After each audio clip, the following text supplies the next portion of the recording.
Hello friends, welcome to my YouTube channel IAS gateways. इस video में MCQ based series on IAS codes की series में हम लोग सेशन 18 में आईएएस 456 के कोडल प्रोविजंस को एमसीक्यूज के थ्रू समझने की कोशिश करेंगे। आईएएस 456 के कोडल प्रोविजंस पे मैंने डिटेल लेक्चर्स ऑलरेडी बनाए हुए हैं जो कि आप प्लेलिस्ट पे जाकर देख सकते हो। जो भी क्वेश्चंस हैं ये ऑलरेडी मेरे लेक्चर्स से कवर्ड हैं, but for better understanding we will be discussing few of the concepts through MCQ. So let's start.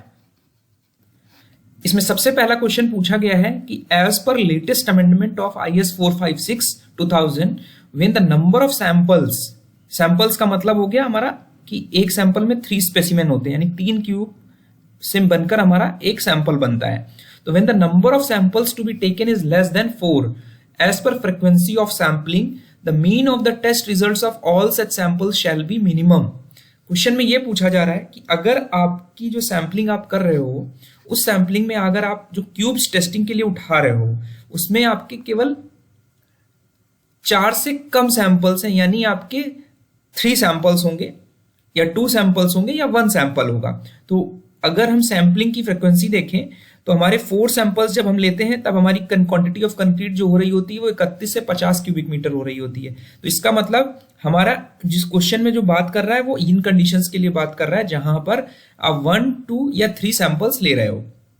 तो इसका मतलब जो क्वांटिटी ऑफ कंक्रीट है वो less than or equal to 30 cubic metre है, तभी ये सिचुएशन बनेगी। तो उस केस में जो आप टेस्टिंग करोगे उसके जो रिजल्ट्स आएंगे सभी सैंपल्स के, यानी अगर हमने अज्यूम कर लिया कि 16 से 30 क्यूबिक मीटर थी तो हमने 3 सैंपल्स लिए, ठीक है, 3 सैंपल्स लिए।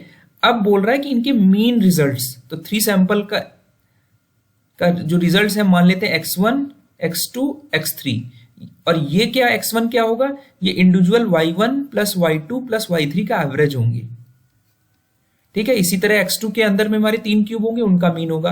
तो क्वेश्चन में ये पूछा जा रहा है कि इन तीनों का जो मीन होगा उसकी मिनिमम वैल्यू कितनी होनी चाहिए। तो x1 plus x2 plus x3 mean of all test results of all samples, ठीक है। तो क्वेश्चन आपको बहुत केयरफुली पढ़ना है, इसमें स्टूडेंट्स गड़बड़ कर देते हैं। ये लेटेस्ट अमेंडमेंट जो है ये अमेंडमेंट 4 में इन्होंने रिवाइज कर दिया था, ठीक है। तो इसका जो मीन है that should be greater than or equal to FCK plus, जो हम लोग अमेंडमेंट है वो खोल लेते हैं फिर डिस्कस करते हैं, FCK प्लस 4, ठीक है। हमारा जो वैल्यू आ गई यहां पर, ये वैल्यू आ गई FCK प्लस 4। और अगर इसके ऊपर जाते हैं, अगर हमारा सैंपलिंग 4 या 4 से ज्यादा क्यूब्स होगी तो आपका उस केस में जो मीन होगा वो यहां से गवर्न होगा एक्सेप्टेंस क्राइटेरिया में। और जो इंडिविजुअल टेस्ट रिजल्ट है आप देख पा रहे हैं M15 एंड अबव, FCK -3 होगा इंडिविजुअल टेस्ट रिजल्ट, लेकिन ये तब अप्लीकेबल है जब कंक्रीट की क्वांटिटी हमारी 31 या 31 से ज्यादा हो, यानी फ्रीक्वेंसी ऑफ सैंपलिंग में हम 4 या 4 से ज्यादा क्यूब ले रहे हो तो ये टेबल अप्लीकेबल है। अदरवाइज जो मिनिमम इंडिविजुअल रिजल्ट्स होने चाहिए वो आपका FCK -2 होना चाहिए, ठीक है। This is for the condition कि जब आपकी जो सैंपलिंग है वो लेस देन 4 है एंड ग्रेटर देन 1 है, ठीक है। 1 के लिए हमारा अलग कंडीशन लगेगी, तो 2, 3 के लिए ये कंडीशन हमारी अप्लीकेबल है when the number of samples being taken is 2 and 3। तो हमारा करेक्ट आंसर यहां पे मीन की बात कर रहा था तो FCK प्लस 4 हो जाएगा, ठीक है। तो इसके लिए डिटेल्ड लेक्चर्स को समझने के लिए मैंने यहाँ पे इसका लिंक भी दिया हुआ है लेक्चर का, जहां से you can undergo the detailed explanation acceptance criteria of concrete sampling frequency amendment 4 2013 part 21 video आप देखेंगे। This is completely based on this acceptance criteria, ठीक है। तो उसके बाद नेक्स्ट क्वेश्चन पे चलते हैं। इसमें यह पूछा गया है कि IS 456 के according concrete in the member, कोई भी मेंबर है, हम सपोज मेंबर मान लेते हैं कि RCC B में हमारी, अब आपने एक कोर निकाला, कोर टेस्टिंग करनी थी, ठीक है। तो दिस इज अ कोर, और ये आप कोर की कंप्रेसिव स्ट्रेंथ टेस्टिंग मशीन में कर रहे हो, तो शैल बी कंसीडर्ड एक्सेप्टेबल। तो कोर टेस्ट में जब आप कोर की टेस्ट परफॉर्म कर रहे हो तो उसके रिजल्ट्स को आप एक्सेप्टेबल तब मानोगे जब इसकी इक्वलेंट क्यूब स्ट्रेंथ, इस कोर की जो एवरेज, यानी 3 अगर आपने कोर निकाले तो 3 की एवरेज उसकी इक्विवेलेंट क्यूब स्ट्रेंथ, ठीक है, this is equivalent cube strength of course, ठीक है, इन 3 कोर्स की जो एवरेज इक्विवेलेंट क्यूब स्ट्रेंथ है, ठीक है, equivalent cube strength average shall be at least या ग्रेटर देन 85%, 85% यानी 0.85 टाइम्स द क्यूब स्ट्रेंथ। अगर आप ये मान ली M25 ग्रेड की कंक्रीट में आपने क्यूब कोर निकाला था, तो M25 के करस्पॉन्डिंग जो इसकी क्यूब स्ट्रेंथ होगी उसके 85% से ये स्ट्रेंथ हमारी कोर की ज्यादा या बराबर होना चाहिए सेम एज पे। सेम एज का मतलब अगर आप 7 डेज में टेस्ट कर रहे हो तो यहां पे भी आपको क्यूब स्ट्रेंथ में 7 डेज लेना है, ठीक है। तो एज इंपॉर्टेंट है because strength varies with age, ठीक है।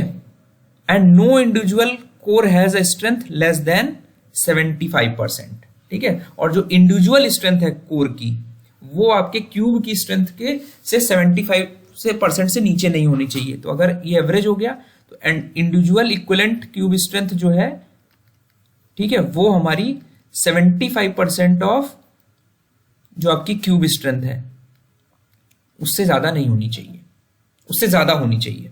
तो this is very very important and core test has been standardize in IS 516। तो यहां पे हम इक्विवेलेंट क्यूब स्ट्रेंथ की एवरेज की बात कर रहे थे, तो यहां पे ये 85% होगा। तो this you can also refer in my codal provisions detailed explanation. उसके बाद नेक्स्ट क्वेश्चन है हमारा कि fusion bonded epoxy coated deformed bars. Fusion bonded epoxy coated, इस तरह के आपने बार्स देखे होंगे साइट में, जहां पर आपके डिफॉर्म्ड बार्स में एक हम कोटिंग कर देते हैं to prevent the corrosion, specially जहां पर हमारे सी के नजदीक आप कोई भी स्ट्रक्चर बना रहे हो तो वहां पर आपको कोरोजन को ड्यूरेबिलिटी इंप्रूव करने के लिए you do this kind of coating in on the deform boss. तो इपॉक्सी रेजिन्स होते हैं जो इसके ऊपर हमने कोट कर रखा है, एक ग्रीन कलर में जो दिख रहा है, दिस इज इपॉक्सी, ठीक है। तो जब हम इपॉक्सी इन डिफॉर्म बार्स के ऊपर कोट कर देंगे तो होगा क्या, जो हमारे ये कोरुगेशंस हैं इनके साथ जो कंक्रीट बॉन्ड कर रही थी वो बॉन्ड स्ट्रेंथ कम हो जाएगी, ठीक है। जो इंटरफेस है उसमें बिकॉज एक बीच में इंटरमीडिएट लेयर आ गई उसकी वजह से, तो उस केस में जो डिजाइन बॉन्ड स्ट्रेस है वो कोड कहता है कि क्या लेना है विथ रिस्पेक्ट टू जो हमारे प्लेन बार्स इन टेंशन के लिए bond stress depending upon grade of concrete defined है। तो सपोज अगर आपके प्लेन बार्स थे, टेंशन में थे, तो M30 के लिए आपका 1.5 डिजाइन बॉन्ड स्ट्रेस स्पेसिफाइड था, which is basically function of grade of concrete and type of reinforcement बार। मैंने आपको बताया था कि it is a function of type of bar, not grade of bar but type of reinforcement बार। तो यहां पे IS 456 का जो अमेंडमेंट हुआ है, लेटेस्ट अमेंडमेंट, उसमें इस चीज को इंक्लूड किया गया था, पहले के प्रोविजंस में ये चीज नहीं थी। तो रेनफोर्समेंट बार पे डिपेंड करता है। तो अब यहाँ पे जो बॉन्ड HYSD बार था, मैंने बताया था आपको कि HYSD बार में आपकी को इस बॉन्ड स्ट्रेस को 1.6 टाइम से मल्टीप्लाई कर देना है, यानी 60% आपको इंक्रीज कर लेना है, ठीक है। लेकिन अगर आपके वो डिफॉर्म्ड बार्स में इपॉक्सी कोटिंग है तो आपको ये 1.5 वैल्यू को 0.8 से मल्टीप्लाई कर देना है। They are considered 80% of the value specified for the bars, plain bars in tension, ठीक है। तो यहां पर ये लिखा हुआ है for fusion bonded epoxy coated deform bar design bond stress shall be taken as 80% of the values given in the about table. तो हमारा ये रिड्यूस हो गया बॉन्ड स्ट्रेस, ठीक है। फॉर बार्स इन कंप्रेशन ये आपको पता है कि दे शैल बी इंक्रीज बाय 25%। तो ये जो प्रोविजन है ये अभी हमारा लेटेस्ट अमेंडमेंट से ऐड किया गया है। तो ये 80% हम लेते हैं जो हमारा design bond stress plain bars in tension के लिए लिमिट स्टेट मेथड में स्पेसिफाइड है। तो करेक्ट आंसर ऑप्शन बी होगा। इसके बाद नेक्स्ट क्वेश्चन पे चलते हैं। एज पर IS 456 जो मैक्सिमम परमिसिबल शियर स्ट्रेस है, मैक्सिमम परमिसिबल शियर स्ट्रेस, इसको हम लोग जनरली टाउ सी मैक्स से डिनोट करते हैं फॉर 535 M35 ग्रेड, M35 यानी mix of M which has a characteristic strength eight 28 days और 35 न्यूटन पर mm स्क्वायर। तो M35 ग्रेड कंक्रीट के लिए जो कि RCC बीम में यूज कर रहे हैं और जहां पे शियर रेनफोर्समेंट प्रोवाइडेड है, तो उस केस में कोड ये कहता है कि maximum shear stress will depend upon the grade of concrete, ठीक है। It will depend totally on the grade of concrete.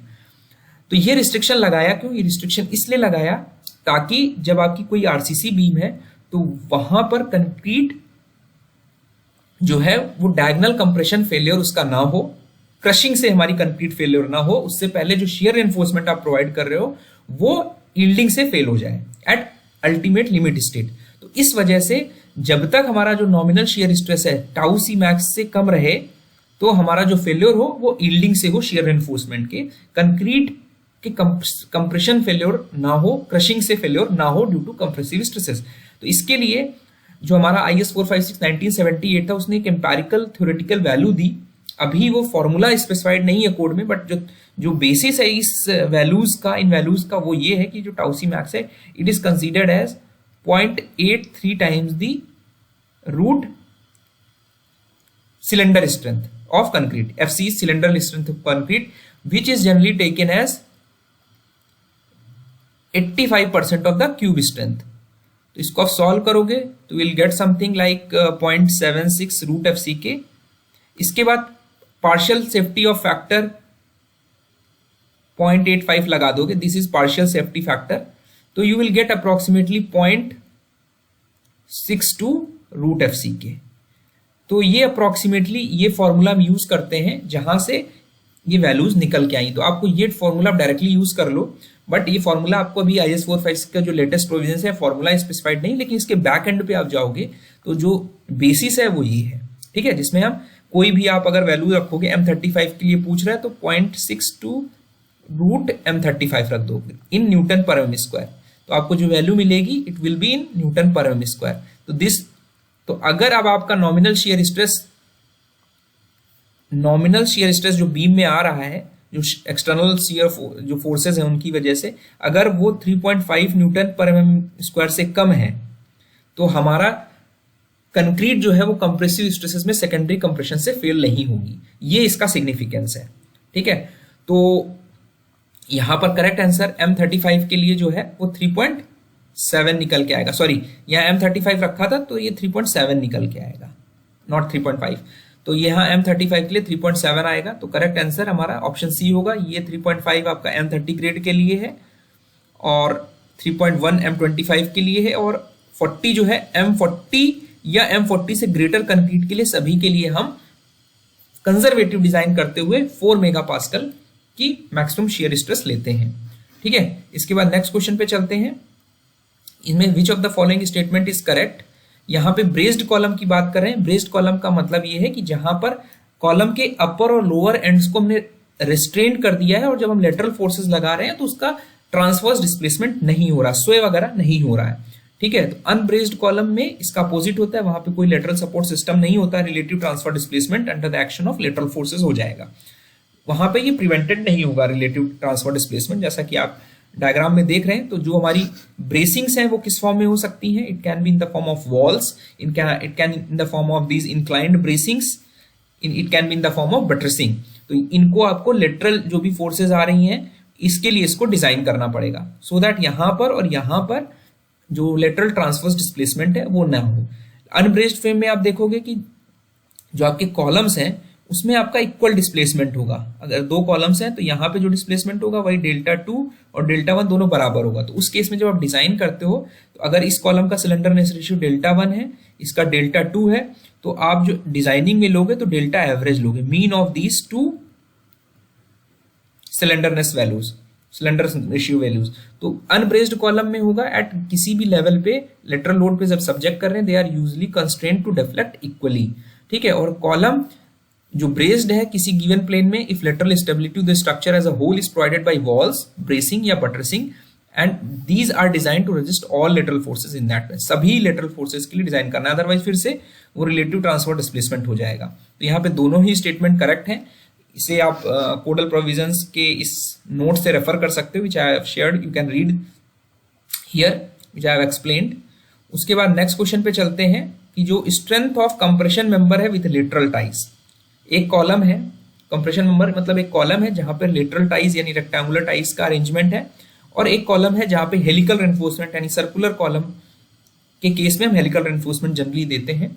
तो वहां पे स्ट्रेंथ कंपैरिजन की बात कर रहा है। तो कोड का क्लॉज 39.4 ये कहता है जो स्ट्रेंथ है हेलिकल कॉलम की हेलिकल रेनफोर्समेंट के साथ उसकी स्ट्रेंथ जो है वो 5% ज्यादा हम कंसीडर करते हैं in comparison to strength of same column same properties but with lateral ties या रेक्टेंगुलर रेनफोर्समेंट। ठीक है, तो अगर आप यहाँ पे रेशियो लेटरल टाइज के साथ पूछा गया है तो SL will be equal to 1.1.05। Question आपको बहुत केयरफुली पढ़ना है and it comes as 0.95 of SH। ठीक है, तो ये रीजन क्या है, हेलिकल रेनफोर्समेंट में आप स्ट्रेंथ ज्यादा क्यों ले रहे हो 5% डिजाइनिंग में? Because of this confinement action. इस कन्फाइनमेंट एक्शन की वजह से हमारा जो परफॉर्मेंस है कंक्रीट की वो बढ़ जाती है, स्ट्रेंथ बढ़ जाती है, डक्टिलिटी बढ़ जाती है। तो डक्टिलिटी बढ़ गई, कंप्रेसिव स्ट्रेंथ ऑफ कंक्रीट बढ़ गई by resisting the lateral expansion due to Poisson's effect. ठीक है, बिकॉज हमारी कन्फाइनमेंट जो है वो हेलिकल रेनफोर्समेंट की वजह से वो लेटरल एक्सपेंशन को रजिस्ट कर रहे हैं ड्यू टू पॉइजन्स इफेक्ट। ठीक है, तो ये एक इंपॉर्टेंट चीज है। तो helical reinforcement is giving extra confinement जिसकी वजह से हम डिजाइनिंग में 5% स्ट्रेंथ ज्यादा लेते हैं। इसके बाद नेक्स्ट क्वेश्चन पे चलते हैं। इसमें बोला गया है कि if the ratio of area of the core of helically reinforced column, कोई भी हेलिकली रेनफोर्स्ड कॉलम है उसका जो कोर है, तो कोर हम बेसिकली क्या लेते हैं, जो आपका हेलिकल रेनफोर्समेंट है उसके आउटसाइड डायमीटर से जो पेरिफेरी है वो ले लेते हैं, measure to outside of the helix. तो अगर आप यहाँ पे बात करें इसको एरिया ऑफ कोर बोलेंगे, तो जो मतलब डायमीटर बनेगा, इसके पुराने वाले फिगर में देखें यहां पर, तो ये जो एरिया है इस हेलिकल रेनफोर्समेंट के बाहर तक इंक्लूडिंग इसकी जो बाहर की पेरिफेरी है, तो इसका जो एरिया निकल के आएगा this will be area of core और इसका जो डायमीटर होगा डायमीटर ऑफ कोर। तो AC जो है वो हम इसको रिप्रेजेंट करेंगे और टोटल ग्रॉस एरिया जो होगा वो इसके डायमीटर को रिप्रेजेंट करेंगे, दिस विल बी AG। ठीक है, तो ये एक इंपॉर्टेंट कंसेप्ट है।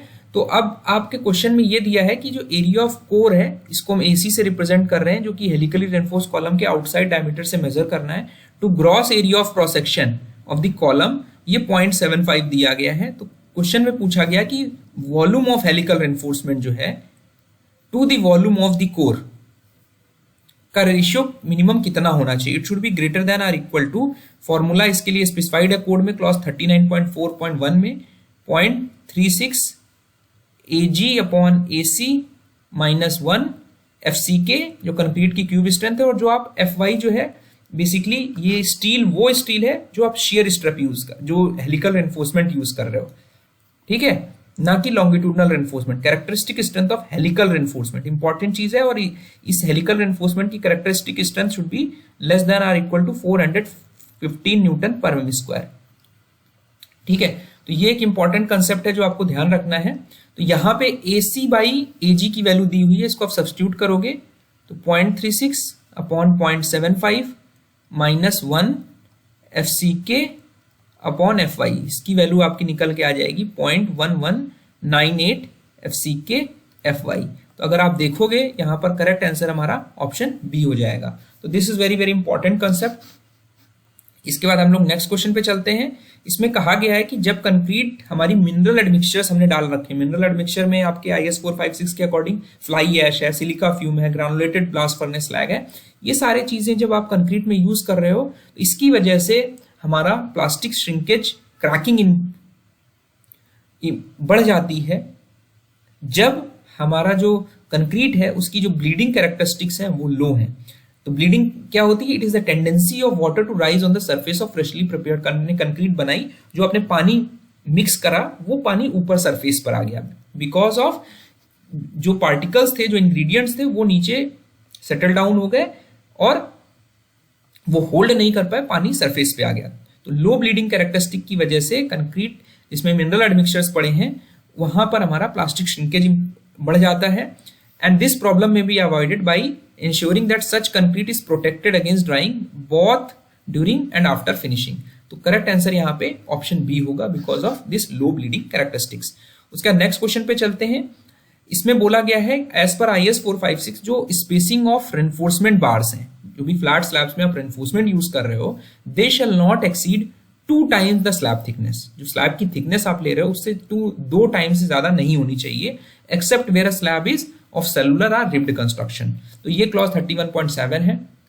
I would suggest to go through my videos for detailed explanations of the lectures.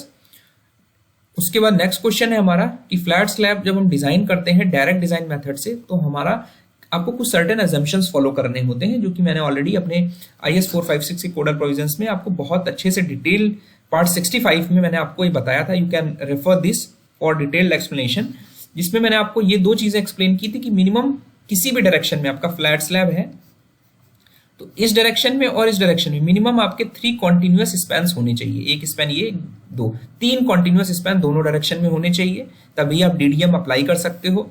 और दूसरा पैनल जो है वो रेक्टेंगुलर होना चाहिए, और जो लॉन्गर स्पैन और शॉर्टर स्पैन का जो रेशियो है it should not be greater than, it should be not be greater than, यानी it should be less than और इक्वल टू 2. ठीक है, यहां पर लेकिन क्या बोल रहा है, shall not be lesser than 2, यानी ये कह रहा है कि it should be greater then 2. तो यहां पे उल्टी बात कह रहा है स्टेटमेंट में, तो यहां पे ग्रेटर की जगह लेसर वर्ड कर दिया गया, it should not be greater then 2. तो यहां पर हमारा 2 स्टेटमेंट गलत हो जाएगा, फर्स्ट स्टेटमेंट सही हो जाएगा. तो हमें यहाँ पे करेक्ट स्टेटमेंट आइडेंटिफाई करना था, तो option 1 will be the correct answer. I hope this video is helpful. Further, we will be discussing some questions on other IS codes. So thank you, and please comment for feedback. Thank you.